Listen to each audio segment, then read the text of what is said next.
Olá, bem-vindo a todos. Em primeiro lugar, eu gostaria de agradecer à União Espírita Cristã de Vila Velha e à Rede Amigo Espírita, que nessa parceria me cedem essa oportunidade de trabalhar.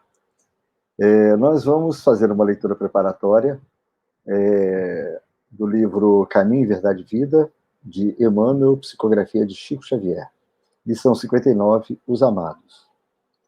Mas de vós, ó amados, esperamos coisas melhores. Carta de Paulo aos Hebreus, capítulo 6, versículo 9. Comenta-se com amargura o progresso aparente dos ímpios. Admira-se o crente de boa posição dos homens que desconhece o escrúpulo, muita vez altamente colocados na esfera financeira. Muitos perguntam, onde está o Senhor, que lhes não viu os processos escusos? A interrogação, no entanto, evidencia mais ignorância do que sensatez, onde a finalidade do tesouro amoedado do homem perverso, ainda que experimentasse na terra inalterável saúde de 100 anos, seria compelido a abandonar o patrimônio para recomeçar o aprendizado. A eternidade confere reduzida importância aos bens exteriores. Aquele que exclusivamente acumula vantagens transitórias, fora de sua alma, plenamente esquecido da esfera interior, são dignos de piedade. Deixarão tudo, quase sempre, ao sabor da irresponsabilidade. Isso não acontece, porém, com os donos da riqueza espiritual, constituindo os amados de Deus, sentem-se identificados com o Pai em qualquer parte a que sejam conduzidos. Na dificuldade e na tormenta, guardam a alegria da herança divina que se lhes entesoura o coração. Do ímpio, é razoável esperemos a indiferença, a ambição, a avareza, a preocupação de amontoar irrefletidamente. Do ignorante, é natural recebermos perguntas loucas. Entretanto, o apóstolo da gentilidade exclama com razão, mas de vós, ó amados, esperamos coisas melhores. Nós vamos, então, fazer uma prece para que nós possamos iniciar o nosso estudo dessa noite. Bondoso Pai, Mestre de Luz, mais uma vez lhe agradecemos a oportunidade de estarmos aqui, a oportunidade de estarmos reunidos com todos, a oportunidade de buscarmos conhecer as tuas verdades. Senhor, lhe rogamos a tua luz para que possa clarear as nossas mentes e que nesses momentos saibamos ter a lucidez para extrair de tuas lições todos os conteúdos que nos sejam adequados ao aprimoramento. Bondoso Pai, orientador de todas as horas, com a tua permissão, com a permissão dos trabalhadores espirituais da União Espírita Cristã, com a colaboração e permissão dos trabalhadores encarnados dessa instituição, nós damos por iniciado o nosso estudo de hoje. Bem, nosso tema de hoje pega pesado, vem puxar na responsabilidade.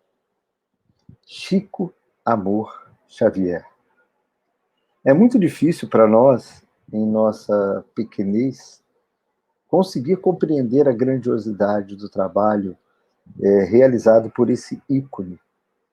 E tampouco conseguiríamos refletir toda a grandiosidade do seu trabalho e pormenores da sua existência em tão pouco tempo, geralmente, que cabe a alguns momentos de estudo.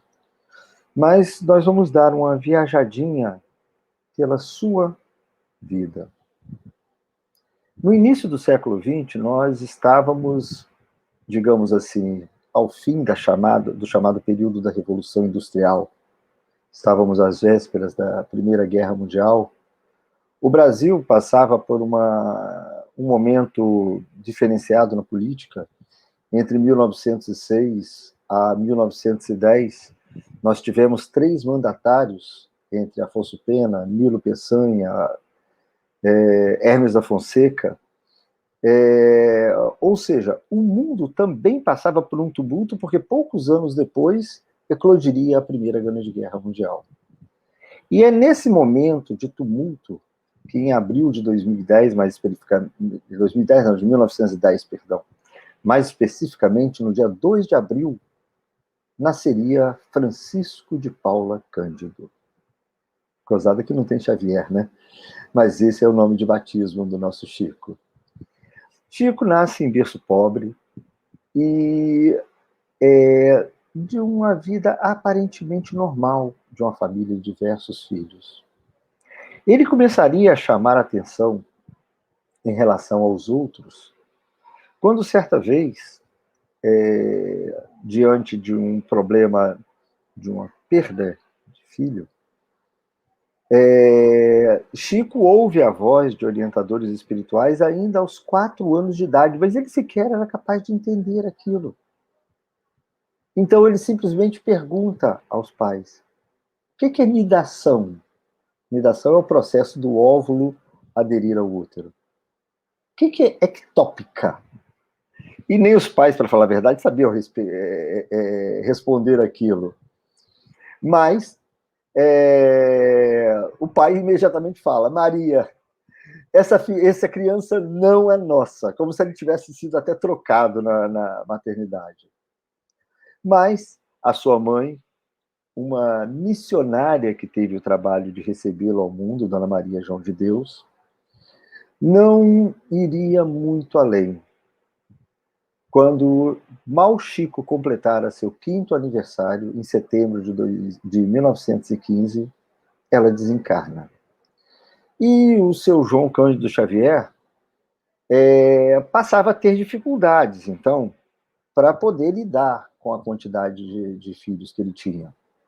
Então, os mais novos, ou seja, 6 daqueles 9 filhos, que não eram poucos, não tinham com quem ficar, porque ele trabalhava vendendo bilhetes de loteria, então ele às vezes tinha que viajar para outras cidades e não parava. Então ele pega os 6 filhos mais novos e distribui, deixando o Chico na casa de sua madrinha, Dona Rita de Cássia. Aquilo que parecia ser um simples separar dos filhos, que a gente sabe o quanto isso é complexo na família, mas para o Chico começava um período de lições que modificariam e amadureceriam ele antes da hora. A mulher, nervosa, aplicava a ele surras diárias, uma atrás da outra, e impunha-lhes penas que não cabiam, que eram tidas até com certo requinte de crueldade. Ela costumava pegar um garfo e, inclusive, furar o seu abdômen, espetando aquele garfo, de ficar as marcas dos dentes que houveram furado sua pele. Enquanto muitas vezes ela se afastava simplesmente para assistir aos trens de luxo que passavam pela cidade. Mas, nesse período que o Chico chorava muito devido às surras, devido a tudo aquilo, ele corria para chorar lá no quintal, embaixo de uma árvore. E é nesse período que ele tem, pela primeira vez, a visão da imagem de sua mãe. E ele começa a conversar com ela, para falar a verdade, ele nem entendia exatamente que ela estava morta, vamos dizer assim. Mas ele tinha nela o desabafo, a quem recorrer, para depois ele simplesmente retornar para a casa, ou seja, para dentro da casa de sua madrinha, que mais uma vez lhe impunha outras penalidades. Certa vez, quando o seu primo, filho dela, passa a ter um problema de uma ferida na perna, atendendo a uma orientação para uma simpatia, ela coloca o Chico para lamber aquela ferida. E ele chorou com a mãe dele, é claro, por causa daquilo. Mas a mãe falou: você tem que obedecer sua madrinha. E, graças a Deus, a ferida se curou. Quando o seu... quando o pai dele, o João Cândido Xavier, contrai um novo matrimônio, ele vê ali a resposta daquilo que era uma promessa de sua mãe, que falava que assim que possível enviaria a ele um anjo bom. Então, quando o seu João Cândido Xavier recolhe os filhos e apresenta a madrasta, ela pergunta: vocês sabem quem eu sou? A resposta dele fala: eu sei, você é o anjo bom que mamãe falou. Mas Chico gozava de uma vida muito pobre, muito pobre. Então, eles tinham dificuldades para roupas, para tudo. Então, ele costumava, para você ter uma noção, para vocês terem uma noção, ir à aula usando uma espécie de um camisolão, porque era o que eles tinham. E ele dependia de... Eles fizeram uma horta, ele dependia de vender as hortaliças daquela horta para conseguir comprar o material escolar para os irmãos. E Chico fazia isso com frequência. Só que, certa vez, quando ele começa a observar que quando ele chegava em casa, os repolhos da horta estavam sendo roubados. E ele não sabia o que fazer, porque ele sabia que era a vizinha que estava fazendo isso. Atendendo à sua intuição, e é claro, aquele amparo de Emmanuel, ele procura a vizinha e fala: dona fulana de tal, eu tenho saído todo dia para vender e eu gostaria de pedir uma coisa à senhora. Eu quero deixar a chave da casa para a senhora tomar conta. A partir daquele momento que ele entrega a chave da casa a quem era, naquele momento, a ladra dos repolhos, a responsabilidade de tomar conta e de gozar da confiança faz com que, dali para frente, não sumisse mais nenhum repolho. Só que, nesse período, o Chico começa a ter visões noturnas. Ele ouvia vozes, ele conversava com espíritos. Ele que tinha uma grande amizade, já que era de uma família católica, com o padre Sebastião Scarzelo, ele então contava essas coisas para os pais e também contava para o padre. E o padre orientava a família porque aquilo era uma coisa do demônio. Então o Chico às vezes tinha que andar com uma pedra na cabeça, como se fosse aquilo capaz de tirar aquelas visões. Ele, no final, é orientado pela mãe a calar-se, simplesmente não contar para ninguém. Porque cada vez que ele contava as visões que ele tinha, ele acabava por sofrer um castigo. E assim ele vai levando a vida. Quando ele tinha 9 anos de idade, ele já trabalhava numa fábrica de tecido. Por lá ele trabalhou por longo tempo. Só que o horário de trabalho era um horário que não era dos melhores. Trabalhava de 1 da manhã até às 6 da manhã, sendo que depois ele teria que ir à escola. Então ele daí sofria de muito sono, grandes dificuldades por aquilo. Só no ano de 1922, ele ainda na escola, que, tendo uma espécie de um concurso, ele, ao escrever uma poesia, ao escrever um texto que era muito bonito, ele simplesmente se destacou de toda a sala, até porque a espiritualidade soprava para ele. Então ele escrevia uma coisa que destoava até da idade. Ele acabou por receber um prêmio de redação naquele período, uma menção honrosa, inclusive. É claro que as outras crianças reclamavam, porque ele acabava soltando, falava que ele via e tudo mais. Então isso acabava gerando bullying, né? Gerando perseguição.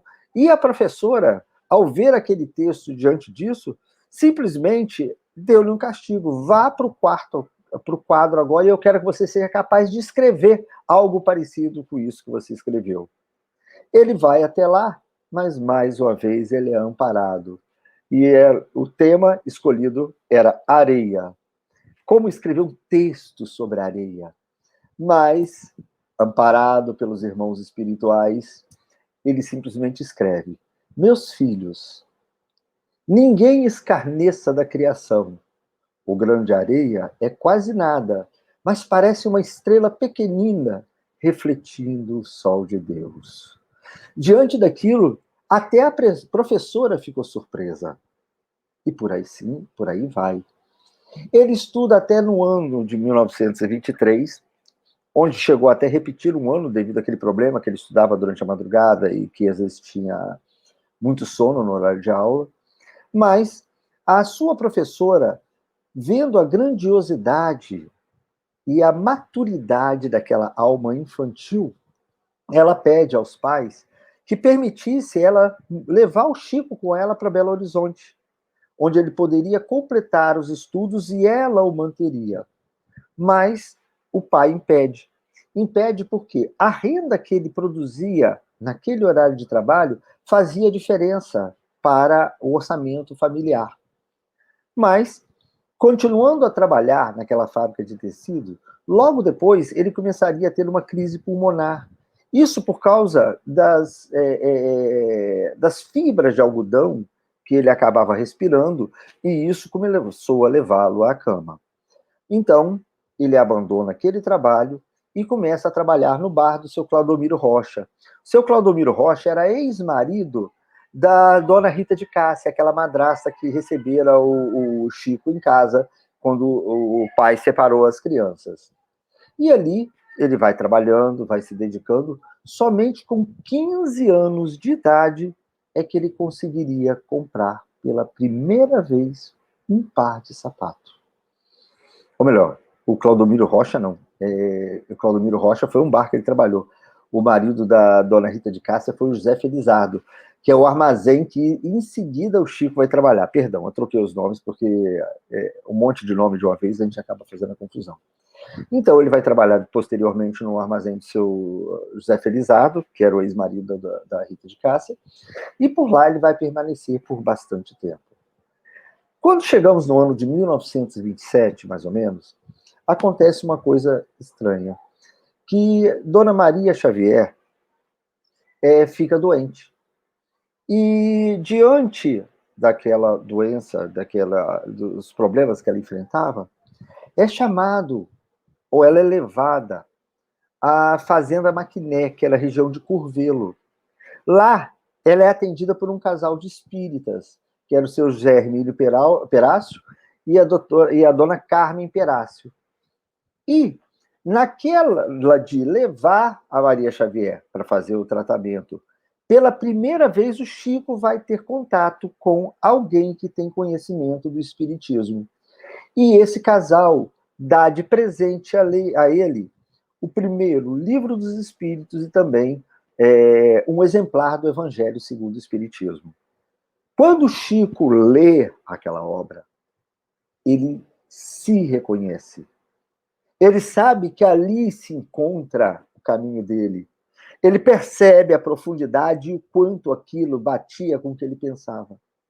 Então ele procura o padre da cidade, pede desculpas, porque ele se via obrigado a seguir um outro caminho. O padre, grande amigo que era, compreendeu. E nesse momento o Chico se torna espírita, em maio de 1927. A sua dedicação era tão intensa que ele devorava os livros. Com um mês depois, em junho de 1927, ele fundaria, dentro de sua casa, o Centro Espírita Luiz Gonzaga. Ou seja, ali nascia a Casa Espírita, ali começava o trabalho de Chico Xavier. Essa casa foi fundada com a participação do José Xavier, né, mais Chico, e o seu Zé Felizardo, que era onde ele trabalhava. E foram convidados para esse momento, vamos dizer, para esse evento, a doutora Carmen Perácio. Só que, nesse instante, quem viu o filme a respeito do Chico Xavier, que foi um filme muito bem feito, muito bem elaborado, muito bem dirigido, vai ver muitas dessas coisas que eu estou mencionando presente no filme. E é nessa hora que o Chico começa a perceber uma sensação diferente na sua mão. E nessa hora que a senhora Carmen vira e fala assim: pega um lápis, que um amigo espiritual vai escrever. E nesse momento ele recebe a primeira mensagem psicografada. A partir daí, ele é levado para passar uma semana naquela fazenda, para lidar com os primeiros efeitos, vamos dizer assim, daquela mediunidade. Mas a mensagem recebida dizia o seguinte: eis que nos achamos juntos novamente. Os livros à nossa frente são dois tesouros de luz. Estude-os, cumpra seus deveres. Em breve a bondade divina nos permitirá mostrar a você novos caminhos. Assinado Maria João de Deus. A sua mãe assinar aquilo. Naquele momento, ele via abrir um novo rumo em sua vida. E ele abraça a causa e passa a se doar todas as noites para o trabalho da doutrina espírita. Naquele período, absorvendo e deixando assumir a personalidade, ou seja, personalizando-se em atitudes, pensamentos e palavras, com tudo aquilo que ele estudara, é quando ele presencia, soube que tinha um cego que tinha na cidade, caiu de um viaduto que passava o trem embaixo. Mas ele se machucou bastante. Então Chico corre para socorrer lá, sabendo do incidente, leva a pessoa ferida, aquele cego, para lá, só que ele não tinha como cuidar dele durante o dia, porque nesse período ele já trabalhava em horário comercial. Então, como que ele poderia dar conta? Então ele publica no jornalzinho da cidade a necessidade de alguém que pudesse colaborar. Só que as pessoas que aparecem para ajudá-lo são duas meretrizes da cidade, que inclusive perguntam se tinha problema. Ele fala, claro que não. Afinal de contas, Deus manda-nos aqueles que estão disponíveis. E elas simplesmente assumem o trabalho. Após um mês aproximadamente cuidando, uma delas não voltou mais para o trabalho, vamos dizer assim, da prostituição. Pois bem, no meio disso, ele começa a se tornar conhecido na cidade. O seu trabalho, a sua dedicação vai ganhando fama e as pessoas começam a buscar a ele. No filme aparece bem, até doando galinhas e outras coisas, tentando ajudar. E no meio disso,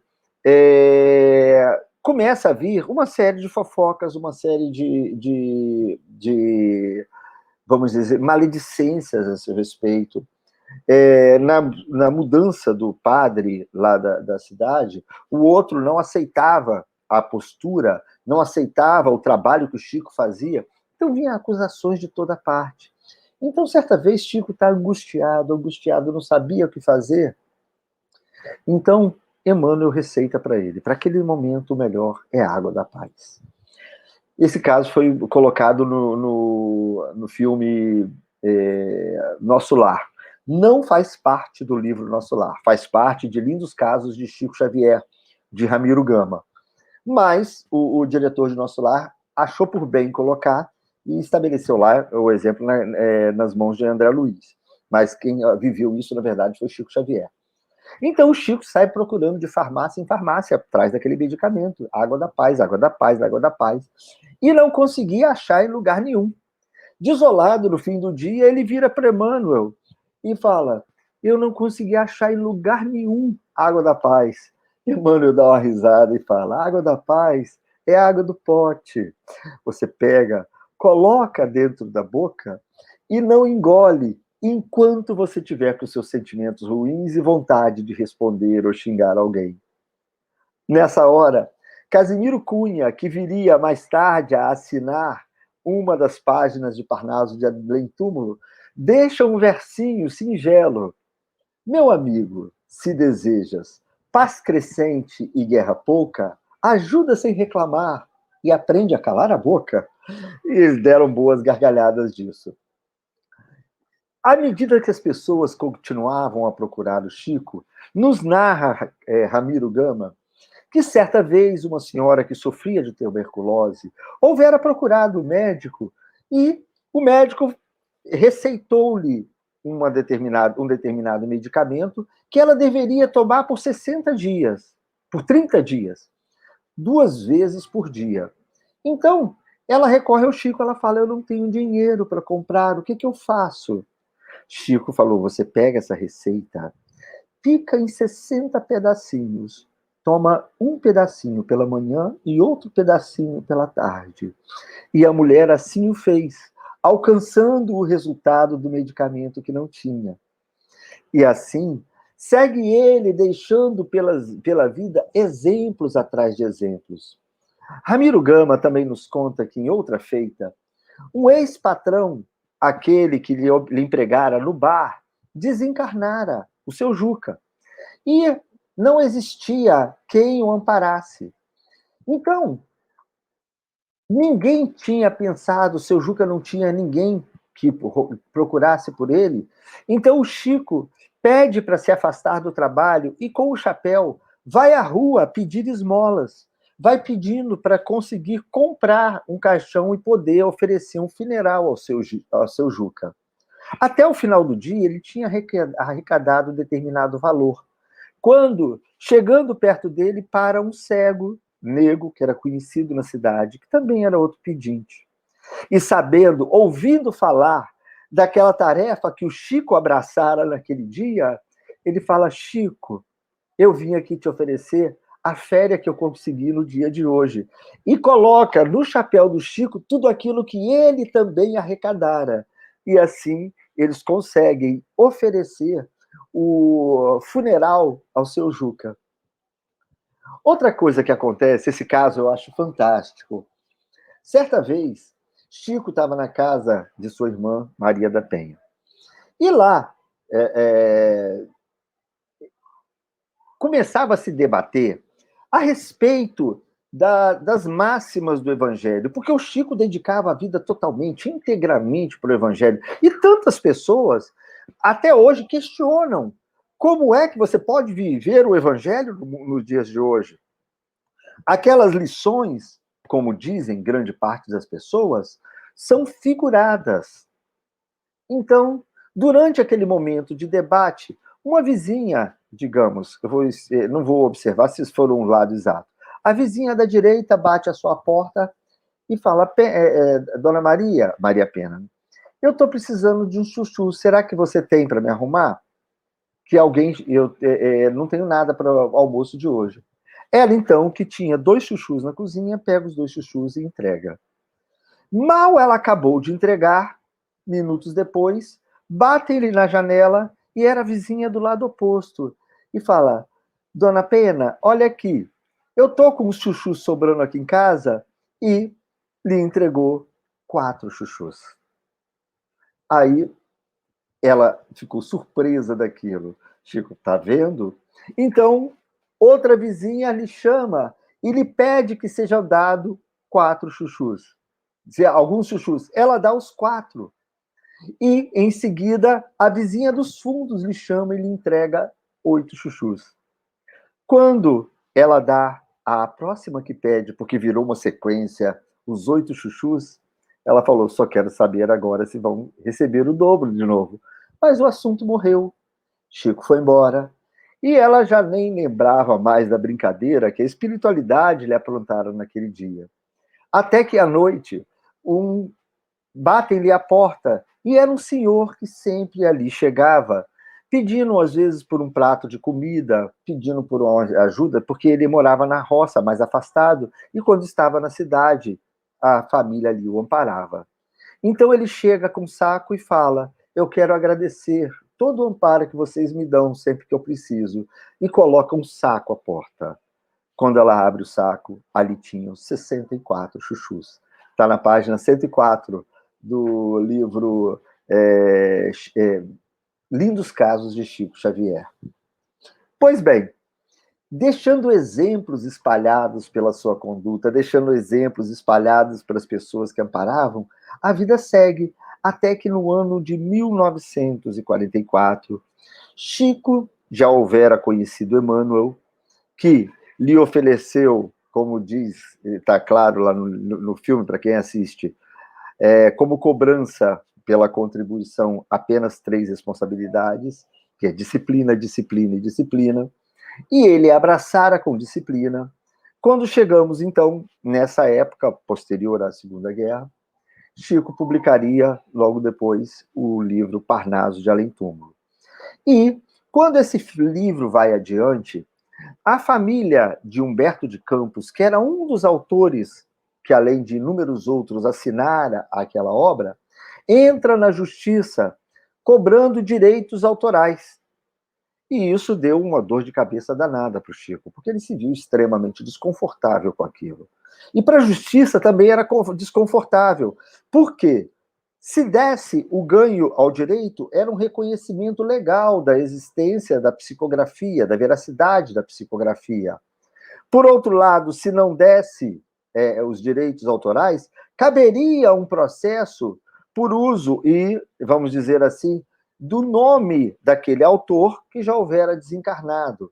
Mas o juiz daquela época teve a maturidade e a sapiência de optar por uma sentença que esquivava de qualquer complicação a mais.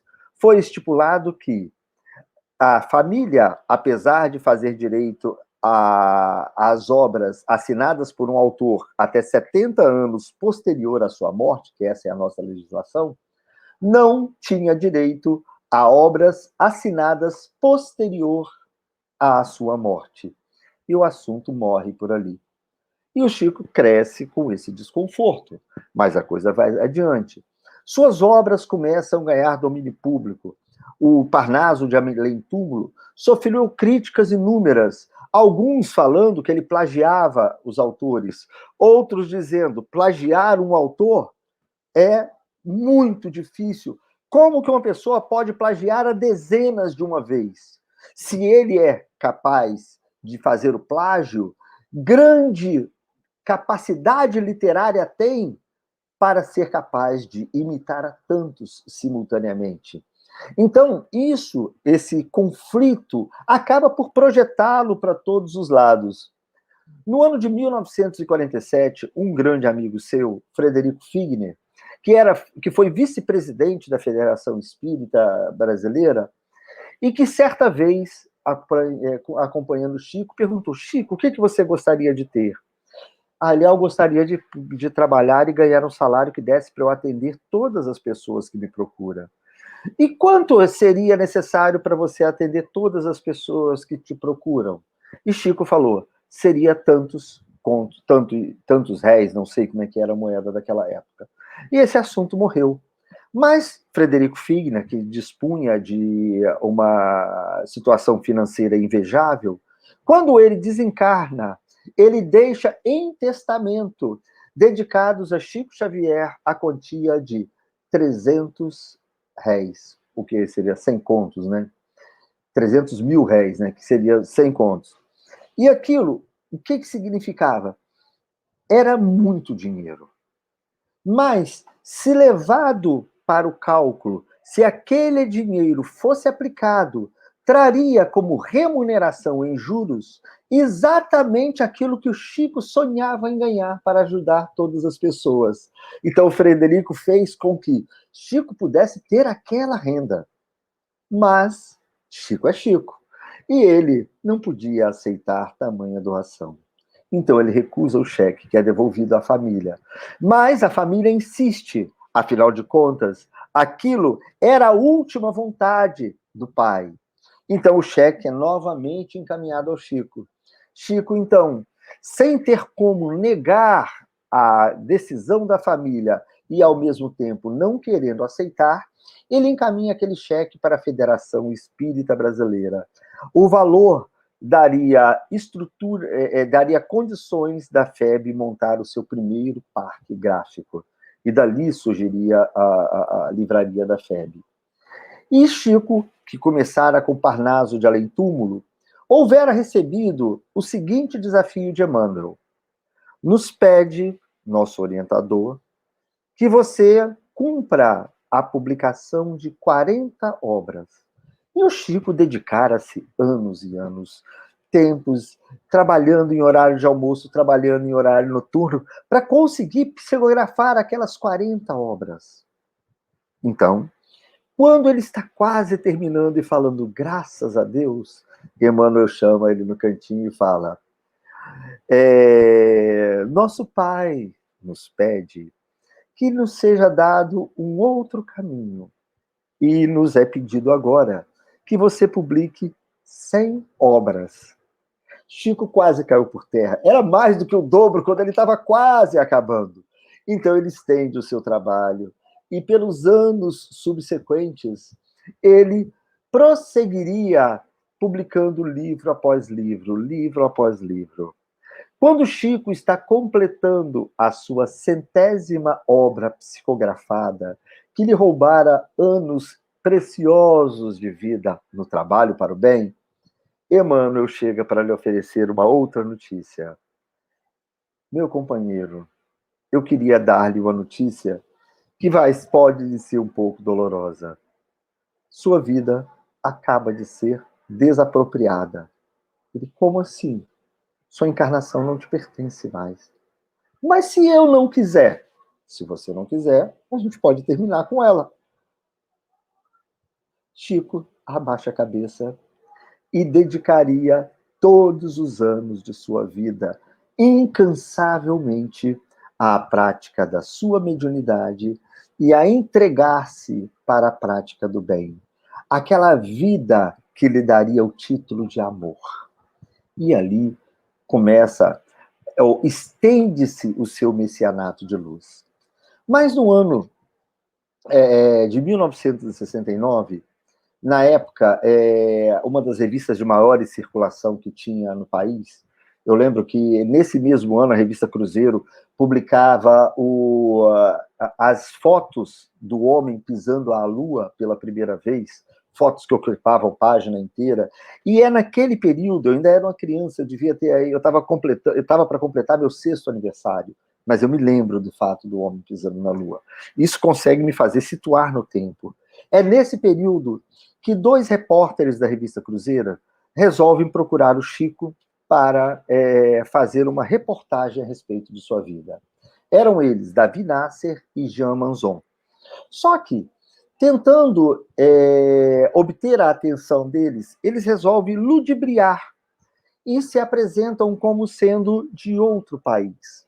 Um falando inglês e o outro simplesmente interpretando. E lá vão eles fazer fotos com Chico e tudo mais. Logo que eles se apresentam, que eles vão até o Luiz Gonzaga, Chico vai até lá dentro e traz 2 livros autografados por Emmanuel. E fala, um presente do nosso irmão Emmanuel. E entrega, antes de começar a reportagem, cada um deles simplesmente guarda o livro. Essa parte também está muito bem demonstrada no filme a respeito da vida do Chico. E ali vai o Chico, tira fotos de todas as posições que eles queriam. Mas ele não sabia que, no fundo, ambos estavam querendo era demonstrar as fraquezas, demonstrar, talvez, uma fraude a respeito do trabalho de Chico Xavier. E quando eles se despedem e vão embora, poucos dias depois sai a publicação da revista, que era um escândalo nacional, apontando Chico Xavier como um poço de orgulho e simplesmente apontando todas as falhas possíveis que eles conseguiriam catalogar. E aquilo caiu como uma bomba dentro da vida do Chico, dentro da família. E Chico reclamava para Emmanuel, por que você deixou isso acontecer? O Emmanuel falou, não fui eu que deixei, foi o seu orgulho. Emmanuel, quando a gente assiste no filme, chega a nos transmitir até determinada antipatia, tamanha a dureza com que ele cobrava, mas ele sabia qual era o tamanho do coração, da alma que ele tinha para orientar aqui na Terra. Então, ele guiava o Chico com cabreços curtos.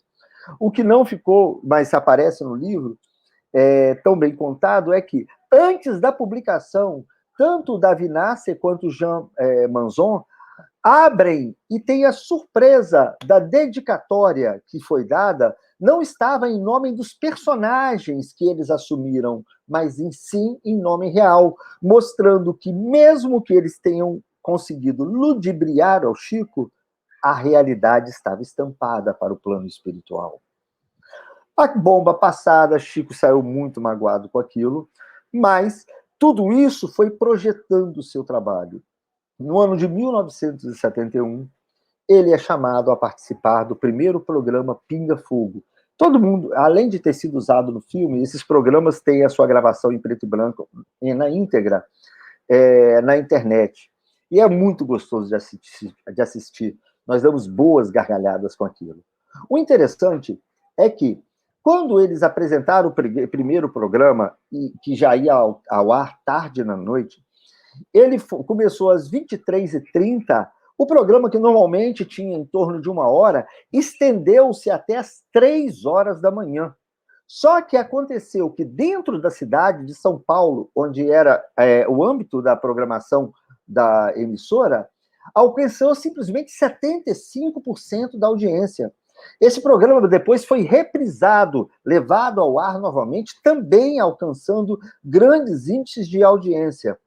Isso fez com que, mais uma vez, eles buscassem o Chico no ano seguinte, em 1971, para uma segunda rodada de Pinga Fogo. Mas, dessa vez, o Chico foi levado em cadeia nacional. Um pool de emissoras se conectou para que pudesse transmitir. E o Espiritismo ganhou a projeção nacional naquele evento. Aquele programa não durou mais de 11h30 da noite até as 3 da manhã, como o anterior. Dessa vez, ele se estendeu até as 4h30 da manhã. Ele simplesmente alcançou um patamar de audiência que se igualava ao tricampeonato do Brasil. Era uma coisa absurda, praticamente, na época. Mas, com isso, o Espiritismo se projetou e alcançando lares, alcançando de uma forma jamais imaginada. Naquele período, surge uma coluna a respeito do Espiritismo, que ganhou essa projeção dentro da revista O Cruzeiro, e os próprios jornalistas, que é o Davi Nasser e o Jean Manzon, posteriormente assumiriam em público, já bem mais velhos, que, no fundo, aquela reportagem era o grande remorso que eles tinham da vida dele. Porque, posteriormente, conhecendo a grandiosidade, a sinceridade, a honestidade do trabalho de Chico Xavier, eles viram como tendo sido um dos grandes espinhos no caminho daquele que se tornaria um exemplo perante todos os brasileiros. A doutrina espírita se expande, então, de uma forma absurda em cadeia nacional. A filosofia espírita começa a se tornar popular, começa, a partir daí, sempre que se abordavam temas espíritas na televisão, no rádio, isso ampliava a audiência, fazendo com que se tornasse foco de emissoras a utilização de temáticas espíritas para que pudesse alavancar a audiência. A PUC implanta núcleos de estudo do espiritualismo e por aí vai. O próprio Chico perde a sua paz com a projeção do seu nome. Ele já passa a ser assediado por milhares de pessoas. E por mais que, às vezes, nós consideremos isso um sucesso, na verdade, isso tira a privacidade, tira a vida daquela pessoa. O Chico tornou-se o principal veículo de difusão da doutrina espírita. Como ele foi capaz de manter a retidão nos passos, nos exemplos, nas suas palavras, que eram ilibadas, ele constrói a credibilidade da doutrina espírita. Ele constrói a credibilidade da veracidade da psicografia que chegava por suas mãos. Entre o ano de 1979 e o ano de 1985, 3 processos tiveram seu destino alterado graças a correspondências psicografadas que Chico encaminhou para serem anexados ao processo.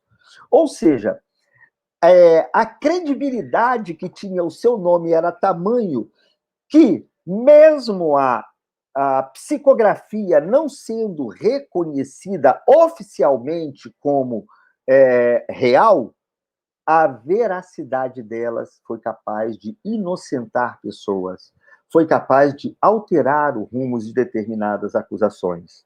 Dessa vida de Chico, o que é que nós podemos dizer?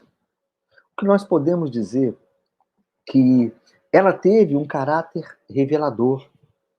Quando nós pegamos as obras, os 12 livros da vida no plano espiritual, que são assinados por André Luiz na psicografia de Chico, começando por Nosso Lar, mas nesse caso especificamente, sendo coroado em Missionários da Luz, que é do ano de 1945, foi publicado indicado pela Associação Médico Espírita, foi escrito um artigo enviado para o jornal que é Neuroendocrinology Letters, em abril de 2014. E essa matéria foi publicada na íntegra. O que a AME dizia ali? Em 1945, quase não se tinha nada publicado a respeito da função da epífise, daquela glândulazinha que está lá no cérebro, se é que é assim que se diz, glândula. Pois bem, nos anos subsequentes, foram publicadas milhares e milhares de resultados de pesquisas a respeito da hipófise, perdão, falei errado, hipófise. E essas publicações, essas descobertas da tão desconhecida hipófise, vinham corroborar informações que estavam contidas em Missionários da Luz até 60 anos antes de serem descobertas. E, considerando que as informações passadas por André Luiz eram um tanto quanto claras, coube a esse veículo de publicação científica o reconhecimento e sequer fez correção nenhuma, que é extremamente comum para esses veículos fazerem correção dos artigos, não colocaram nenhuma correção. Publicaram na íntegra um reconhecimento de que Missionários da Luz antecipara o conhecimento que a ciência conquistaria posterior a isso. A doutrina espírita, vinda pelas mãos de Chico Xavier, teve um caráter identificador. Aqueles poetas, aqueles autores que assinaram quase 60 Parnaso de Além-Túmulo, traziam nas suas publicações, nas suas páginas publicadas, características individuais que permitiam a especialista da área literária reconhecer os seus traços dentro das mensagens psicografadas. Era impossível para alguém plagiar tamanho volume de poetas simultaneamente. E considerando que as características eram mantidas, sendo impossível uma só pessoa reproduzir de tal forma, ali estava praticamente confirmada a existência das mentes individualizadas que assinaram por si, cada um a sua obra. Ou seja, ali mostrava que era quase impossível fazer qualquer tipo de plágio, qualquer tipo de falcatrua. Era o reconhecimento dos autores. A doutrina espírita, passando pelas mãos de Chico Xavier, assume definitivamente o seu papel de consolador enviado pelo Cristo. Pela sua mão saíram mais de 10.000 cartas, dedicadas a famílias que sofriam a perda dos seus entes amados. Cartas que traziam pormenores, com dados que somente aqueles que as recebiam eram capazes de identificar. Eram apelidos, eram detalhes da vivência familiar, era forma de se tratar que não só consolava a esse volume 10.000 cartas, imaginem 10.000 famílias, se imaginarmos que tivesse 4 pessoas por família, 40.000 pessoas consoladas ou muito mais, ainda assim, com aqueles pormenores, fazia-se possível reconhecer a sobrevivência da alma após findar a vida do corpo físico. A doutrina espírita, traduzida pelas mãos de Chico Xavier, nas inúmeras obras que publicou, permitem-nos adentrar por características histórico-geográficas que envolvem o passado da humanidade, quer seja nas obras publicadas por Emmanuel, como há 2000 anos, como 50 anos depois, adentrando romances maravilhosos como Paulo e Estevão, e inúmeras outras obras, cada uma cercando-se de determinada área, permite-nos viajar com detalhes que acrescentam e são perfeitamente condizentes com a história. Em nenhum momento causaram qualquer tipo de conflito. Somaram, mas nunca colocaram em xeque, permitindo-nos dando-nos a necessidade de escolher entre a história ou as próprias publicações, porque elas se encaixavam perfeitamente com os conhecimentos histórico-geográficos. A doutrina espírita, passando pelas mãos de Chico Xavier, assumem caráteres de reportagens, trabalhos como Humberto de Campos, que nos permitem ver uma visão de quem passou do lado de cá para o lado de lá, permitindo-nos comparar a realidade pré e pós, dão-nos condições de dar novo prisma à visão que nós temos da reencarnação. A doutrina espírita, filtrada pelos dedos e pelos lábios de Chico Xavier, nos permite adentrar a ciência. Não somente através daquela oferecida e reconhecida em Missionários da Luz, mas através de mecanismos da mediunidade e inúmeras outras visões, como Evolução em Dois Mundos, que nos permitem complementar o conhecimento científico que temos, dando-nos uma conexão entre o espiritual e o material, entre o espiritual e o científico, e fazendo uma conexão daquela separação histórica que vivemos quando a ciência rompeu com a religião há mais de um século atrás. E através das suas mãos, a doutrina espírita não mais ficou limitada às publicações que eram centenas ou milhares da psicografia. A doutrina espírita ganhou os palcos do teatro, transformando-se em peças nos quais histórias narradas nessas obras magníficas que foram psicografadas eram apresentadas ao público na forma de uma encenação. Também alcançaram o rádio e de lá alcançaram a difusão, alcançando recantos onde não era possível estar ao mesmo tempo. E indo mais adiante, ganharam as telas da TV, representando novelas, representando programas que alcançaram um novo nível de reconhecimento da realidade e da filosofia espírita. Mais recentemente, saltamos para a tela da TV. A doutrina espírita nunca foi tão divulgada assim. Alcançamos também a música através de letras, muitas saindo da mão de Chico, outras saindo de mãos de autores que, conhecendo a sua dignidade e o seu trabalho, providenciaram traçar uma homenagem através das suas capacidades artísticas. E lá vamos na voz de Roberto, de Vanusa, de Moacir Franco e inúmeros outros. A doutrina espírita segue adiante, mas nada se assemelha à psicografia. Chico nos legou mais de 400 obras. Obras que podemos reconhecer como sendo a caridade do plano espiritual, a atender os nossos anseios, nossa sede de conhecimento, dando base para a sustentação da imprensa espírita, que se tornou muito bem estruturada e dá vozes a espíritos que por todo lado falam, dá vozes a grandes autores que se empenharam em dedicar ao estudo durante sua vida e a publicar obras que simplificam a filosofia para todos os níveis de conhecimento humano.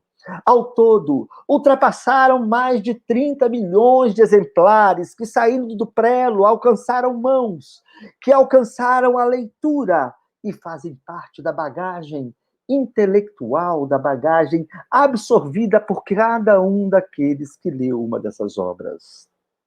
Qual o resultado disso?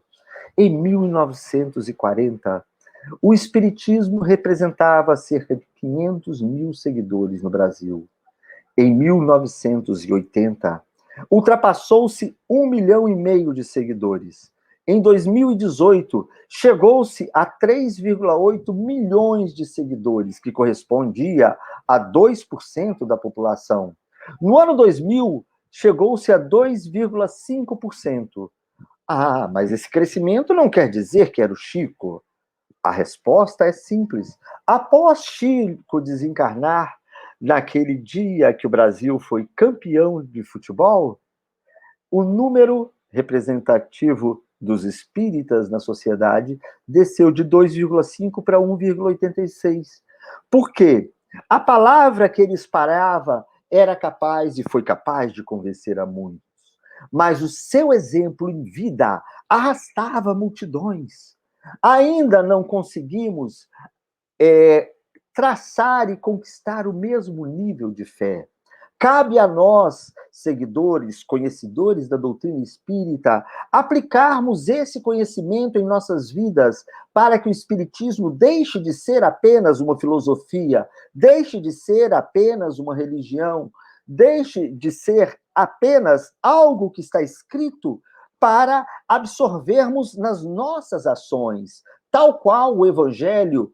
O espiritismo não foi feito para ser pregado, ele foi feito para ser vivido. E como se pode viver a doutrina espírita? É colocando ações condizentes com aquilo que nós compreendemos em nossas atitudes, assim como Chico fez. Ele era capaz de, diariamente, atender a milhares e milhares de pessoas. Enquanto teve mais forças, trabalhava durante o dia e estendia pela noite, madrugada dentro, o seu atendimento até o momento que todos se fossem. Ele estendeu a mão para distribuir os alimentos, ele estendeu seus olhos, estendeu seus braços, estendeu toda a sua dedicação a consolar todo o mundo, fazendo-se ele o executor do trabalho de consolação proposto para a doutrina espírita. Ele tornou-se prisioneiro da própria obra, ele tornou-se escravo da própria missão. Mas dessa forma, ele traçou e viveu um roteiro de luz, onde jamais se desviou, onde pôde colocar em prática o grande projeto que Jesus houvera feito para a casa de Ismael, que Jesus houvera feito para o nosso Brasil. Emmanuel, lá nos primórdios, abriu o caminho da sementeira, aqui estando como padre Manuel da Nóbrega. O Chico, na qualidade de humilde pedreiro, levantou as fundações e nos entregou a construção praticamente pronta, cabendo a nós detalhes do acabamento, detalhes que são pequenas colocações de menor importância, mas que podem dar o brilho necessário, tal qual ele foi capaz de brilhar. O companheiro Avelino Silveira, que era amigo próximo de Chico, certa vez estava à casa do médium, ainda na sua fase bastante idosa, quando ele ia numa cadeira de roda, era levado até o portão para atender a fila de pessoas que aguardava para simplesmente estar próximo deles. Os comentários eram: mas eu só queria tocar nele. O meu sonho seria conhecer o Chico.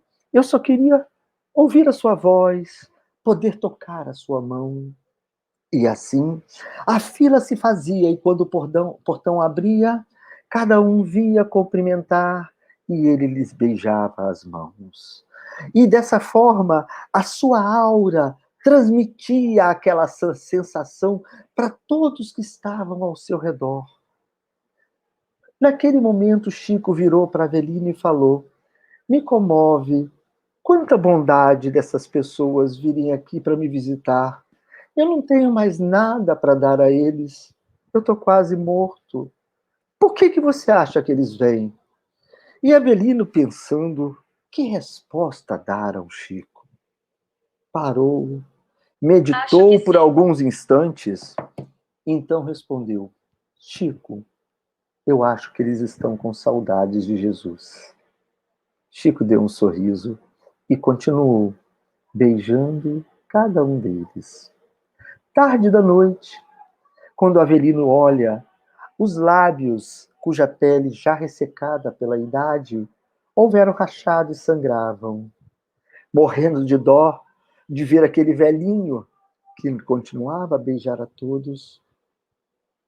Avelino pergunta: Chico, por que você beija a mão de todos eles?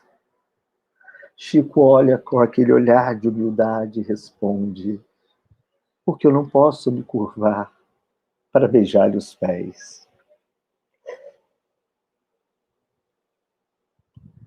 O exemplo deixado para Chico, por Chico, me comove a cada vez que eu leio as histórias. Eu não consigo ler lindos casos de Chico Xavier sem que diversas páginas arranquem lágrimas. Eu não consigo ler Chico de Francisco, outro livro similar, sem que diversas páginas me arranquem lágrimas. Eu fui contemporâneo, então não tive a maturidade ou a grandiosidade de ter estendido meus pés, minhas mãos, para fazer uma visita e conhecer essa grande alma. Mas reconheço a grandiosidade do seu trabalho em cada página escrita, em cada frase humilde, em cada simples coisa, cada simples exemplo que ele deixou. Quando olhamos para trás, vemos nossa própria história, sempre repleta de erros, de desequilíbrios. Somos humanos, cometemos falhas. Pensamos, seria tão bom estar próximo dele, seria tão bom estar lá e fazer parte disso tudo. Aí eu me recordo que um companheiro, quando foi visitar o Chico, certa vez, ouviu, falou, vou vender tudo que eu tenho e vou mudar para cá. E Chico sabiamente respondeu, Emmanuel, aqui ao nosso lado, nos lembra que dois moirões juntos não fazem boa cerca. Quer dizer, nós temos que nos comover quando compreendemos o chamamento pelo exemplo do nosso saudoso Chico, mas devemos cada um de nós estender a nossa tarefa no local onde nascemos, onde fazemos parte e devemos compor a nossa tarefa na obra de Deus. Então, esse pensamento, esse exemplo de Chico, nos chama a uma mudança de vida a todos os momentos, tal qual o Cristo fez há 2000 anos atrás. Se temos erros na história, recordemos as palavras sábias. Eu não posso voltar atrás e fazer um novo começo, mas eu posso começar agora a fazer um novo fim. Por essas sábias palavras do Chico, apliquemo-las em nossas vidas. Anos já se passaram e recebemos a bendita doutrina espírita que nos serve de roteiro de luz, ampliando a visão sábia que já tínhamos do Evangelho. Aprimoremos agora a nossa maturidade. Não pudemos lá atrás escolher um roteiro pela nossa própria imaturidade. Aprendamos a escolher agora. Comecemos a obrar nesse instante para construir nas nossas palavras, nos nossos pensamentos e em nossos atos um novo fim. Façamos de nós discípulos do Evangelho. Façamos de nós seguidores do exemplo do Cristo, tal qual foi nosso irmão Chico Xavier. Meus amigos, Muito obrigado pelos momentos de meditação. Muito obrigado a todos. A emoção está presente cada vez que eu medito a respeito desse grande ser que tivemos a oportunidade de receber. Vamos fazer uma oração para que possamos encerrar o nosso estudo de hoje. Bondoso Mestre de Luz, mais uma vez lhe agradecemos a oportunidade de aqui estarmos em teu nome, voltando para meditar sobre a grande história de mais um de seus apóstolos. E dá-nos, Pai, a sensibilidade de, pautando nossos atos nesses exemplos, termos forças para começarmos a aplicar mudanças imediatas em nossas vidas. Tanto almejamos a felicidade para o qual estamos predestinados.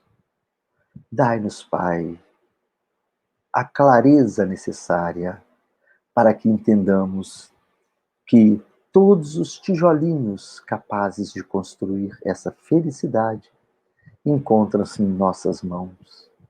Ajuda-nos, Jesus, a termos o equilíbrio para começarmos a erguer as nossas obras, começando em nossas próprias vidas, nas partes mais íntimas, prosseguindo dentro dos nossos lares, para só depois que tivermos a firmeza, termos a grandiosidade de estendermos a quem quer que nos procure. Muito obrigado, Mestre. Muito obrigado à espiritualidade que sempre nos ampara. Obrigado aos trabalhadores espirituais e dirigentes da União Espírita Cristã. Obrigado aos trabalhadores da seara física dessa instituição, que tanto obraram para que essa obra seguisse adiante e para que estejamos aqui. Obrigado a todos os colaboradores da Rede Amigo Espírita, que tem um belo trabalho de difusão da doutrina pelo mundo afora. Obrigado a todos. Em nome de Ti, Jesus, e em nome de todos eles, nós, com Tua permissão, damos por encerrado o nosso estudo de hoje. Obrigado a todos, obrigado pela companhia, que Jesus os ampare pelos dias que hão de vir e que o exemplo de Chico sirva de orientação. Se o nosso modelo a seguir é Jesus, como está no Livro dos Espíritos, entendamos que o que Chico fez para ocupar essa posição foi exatamente o que nos foi pedido: colocar os exemplos do Cristo em seu caminho, doar aquilo que realmente lhe pertence, que é o tempo, a dedicação, e dessa forma construir o Evangelho em nossas vidas e junto àqueles que estão e cruzam o nosso caminho em todos os momentos da vida. Obrigado a todos. Tenham um dia, um horário maravilhoso. Muita paz com as bênçãos de Deus.